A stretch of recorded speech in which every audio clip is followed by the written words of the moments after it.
অনেক দিন পর একটা ভিডিও ভয়েস নিয়ে আসলাম। আর আজকের ভিডিওটা হচ্ছে ফিশ বারবিকিউ, মানে তেলাপিয়া বারবিকিউ। সেটাই আজকে দেখাবো কিভাবে করেছি, কি রেসিপি। হ্যালো এভরিওয়ান, আসসালামু আলাইকুম। আশা করছি আপনারা সবাই ভালো আছেন। আর এখানে এই তো স্টারগুলো এখানে এখন আমরা কেটে নিব, ভালো করে পরিষ্কার করে নিব।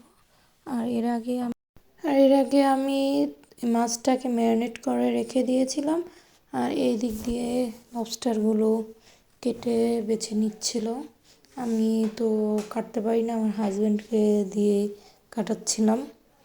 আর এখানে এগুলো পরিষ্কার করে ধুয়ে বেছে তারপর এখানে আমি মাছটাকে মেখে রেখে দিয়েছি। ওই সাথে আমি মেখে রেখে দিব, কারণ এই মাছটা একটু ম্যারিনেট করে সস দিয়ে একটু গ্রেভি টাইপের, ওই যাতে রুটির সাথে খাওয়া যায় সেই জন্য একটু ঝোল ঝোল টাইপের রাখবো। আর এটাকে ফ্রাই টাইপের করব।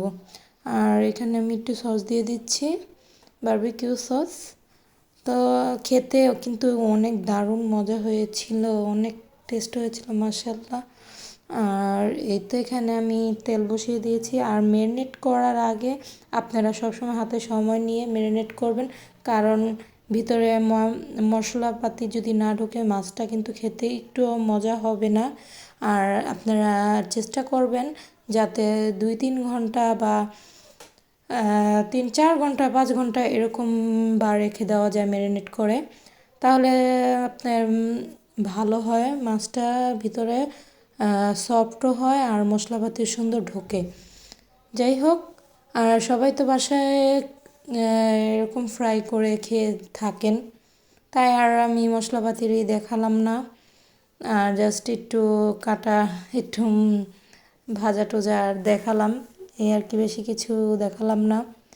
আর ওদিক দিয়ে আমি এর আগে আপনার তন্দুর রুটির জন্য ময়দা মেখে রেখে দিয়েছিলাম, তন্দুর রুটি বানাবো। আর এটা আমি এর আগে অনেকবার দেশে থাকতে আমি আবার বানিয়ে খেয়েছি অনেকবারই, অনেক টেস্ট হয়। আর যাই হোক, এই তো। আর যারা যারা ভিডিওটা দেখছেন অবশ্যই লাইক কমেন্ট করবেন। আর যদি ভিডিওটা ভালো লাগে একটা কমেন্ট করে যাবেন। আর চ্যানেলটাকে সাবস্ক্রাইব করে যাবেন।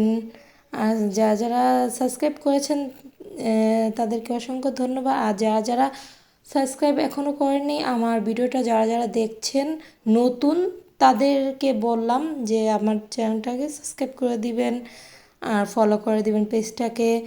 আর এই তো আমার ফ্রাই করা হয়ে গেছে, আমি নামিয়ে ফেলেছি। আর এটাকে একটু ডেকোরেশন করছিল আমার হাজব্যান্ড। আর এই যে রুটি দেখুন কি ফুলা ফুলেছিল। আর যাই হোক, রুটি বানানোর ক্লিপগুলো আমি নিলাম না, কারণ সবাই পারেন রুটি বানাতে, তাই আর এটা আর করলাম না। আর কেমন হয়েছে আমার এই ভিডিওটা, আজকের ভিডিওটা অবশ্যই কমেন্টে আপনারা জানাবেন। আর ভিডিওটা ভালো লাগলে অবশ্যই ছোট্ট করে একটি কমেন্ট করে যাবেন আর পাশে থাকবেন।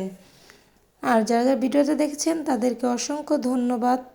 আর নেক্সট কোনো অন্য ভিডিওতে কথা হবে। আল্লাহ হাফেজ।